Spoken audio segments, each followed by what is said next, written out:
नाम। इन्हीं 7 दिनों में ये क्रम मिला है।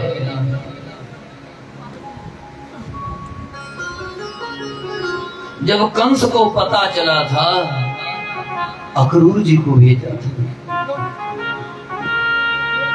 अक्रूर जी की ब्रजभूमि की यात्रा शुरू हुई। सारी रात नींद नहीं आई, क्योंकि कहा है कि लगी वाले कदे नहीं सोंदे, तेरी किमें आंख लग गई। सारी रात अक्रूर जी सोए नहीं, परमात्मा के चिंतन में, उनकी याद में बैठे बैठे रात निकल गई। अक्रूरो अपि च ताम रात्रि मधुपुर्यां महामती उषित्वा रथम् अस्थाय प्रययो नंद गोकुलम्। और जैसे ही चले नंद गोकुल की ओर, जब जब याद आती है अक्रूर जी बेहोश हो जाते हैं। इसे कहते हैं याद करना। जब जब याद आती है अक्रूर जी को रथ पर मूर्छा आ जाती है, बेहोश हो जाते हैं। हाय अहो मया किमाचरितं भद्रं किं च तप्तं परमं तपः। अरे मैंने कौन सी तपस्या कर दी, मैंने कौन सा पुण्य कमा लिया, मैंने कौन सा भद्र कार्य, अच्छे कार्य कर दिया। यद्रक्ष्यामि यद्य केशवम्, जो आज मैं अपने श्याम सुंदर को देखूंगा, जो मैं आज वृंदावन जाऊंगा, हाय मैंने कौन सा पुण्य कर दिया, मेरे कौन से भाग जग गए जो आज मैं वृंदावन जाऊंगा। अरे बड़भागी होते हैं वो लोग जो वृंदावन की यात्रा करते हैं। अक्रूर जी मथुरा से सुबह चले, सायंकाल में पहुंचे थे। और जैसे ही पहुंचे, ददर्श कृष्णं रामं च व्रजे गोदोहनं पीतनीलाम्बरधरौ शरद अम्बुरुहे क्षणम्। जैसे ही अक्रूर जी पहुंचे थे, मैं निवेदन करूंगा आज आप भी आंखें मत खोलना, और ये काम करने वालों को करने दो, जाने वालों को जाने दो, आप शांत बैठना आज। और अक्रूर जी वृंदावन पहुंचे हैं, आप भी अक्रूर जी के साथ अपने को देखिए, जैसे मैं देख रहा हूं। मैं भी अक्रूर जी के पीछे खड़ा हूं। ये भाव जगत की महिमा है। आंखें बंद कर लें, अपने अपने चेहरे को वृंदावन में खड़ा देखें, और देखो सामने बांके बिहारी हैं, बलराम जी हैं, हम अक्रूर जी के पीछे खड़े हैं। दौड़े दौड़े आए थे प्रभु, आकर के अक्रूर जी को गले लगाया। काका,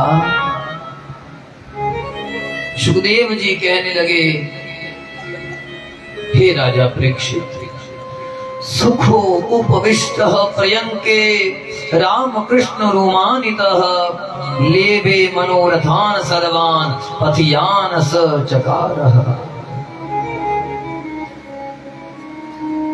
दोनों भाइयों ने अक्रूर जी को गले लगा लिया, और अक्रूर जी की आंखों से झरझर जल बहने लगा। ये इतने सरल हैं, अरे वैकुंठ धाम में तो द्वारपाल खड़े रहते हैं, अंदर जाने के लिए भी पूछना पड़ता है। पर वृंदावन में तो ये चलते फिरते घूमते उठते बैठते आते जाते सोते जागते गैया चराते यमुना में नहाते मिल जाते हैं। हाय ये वृंदावन धन्य है जहाँ हमारे ठाकुर जी चलते फिरते मिल जाते हैं। कभी कदम्ब के पेड़ पर बैठे मिलते हैं, कभी माखन चुराते मिलते हैं। अक्रूर जी ने आंखों से जब जल बहाया था, हमारे ठाकुर जी की छाती को भिगो दिया। अरे ये वही है जिन्होंने गोवर्धन पर्वत उठाया। अरे कोई 50 किलो का पत्थर उठा ले उसे भी इनाम मिलता है, वो भी घमंड में रहता है मैं वेट लिफ्टर हूं। लेकिन हमारे सबसे बड़े भजन उठाने वाले तो हमारे ठाकुर जी हैं, वो भी सबसे छोटी उंगली पर 7 दिन 7 रातों तक। हाय इतने बड़े होकर गले लगाते हैं। अक्रूर जी से रहा ना गया, कह दिया कन्हैया ओ भैया तेरे मामा का दिल साफ नहीं, बड़ा कपटी है, तुम्हें मारने का षड्यंत्र रचा है। बड़े बड़े पहलवान बुलाए हैं, अरे चाणूर जैसा पहलवान, मुष्टिक जैसा पहलवान जिनका कोई मुकाबला भी नहीं है। 10-10 लाख फौज के साथ वो अकेले भिड़ जाते हैं, इतना बल है ना। भगवान जी ने कहा था काका मैया को मत बताना, बाबा को मत बताना, नहीं जाने देंगे मुझे, बाकी तुम मुझ पे छोड़ दो।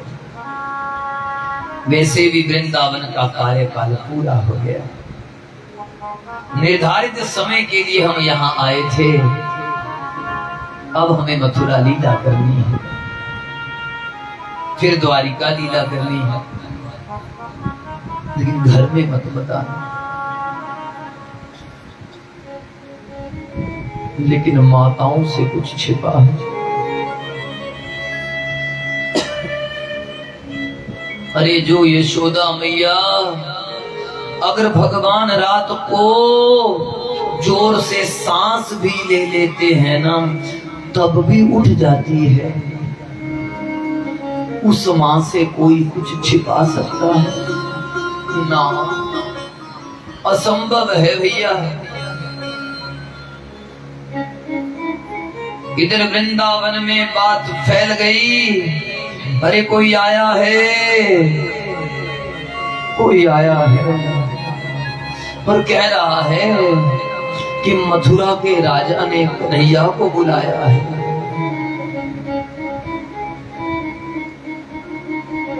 ब्रज नारी व्याकुल भई उमड़ा प्रेम अपार, मथुरा जाएंगे प्राणपति कैसे हो निर्वाह। अरे वो सखी तूने सुना क्या, कन्हैया जा रहे हैं। एक ने कहा मैं तो नहीं मानती, दूसरी ने कहा चल देखते हैं। सारी गोपियां सारे ग्वाल बाल भगवान के सखा सारे नंद महल के बाहर चारों तरफ रात्रि में ही आ गए, किसी ने भोजन नहीं किया। अरे हमारे प्राण प्रीतम चले जाएंगे। मां यशोदा को जब पता लगा कि ये चला जाएगा,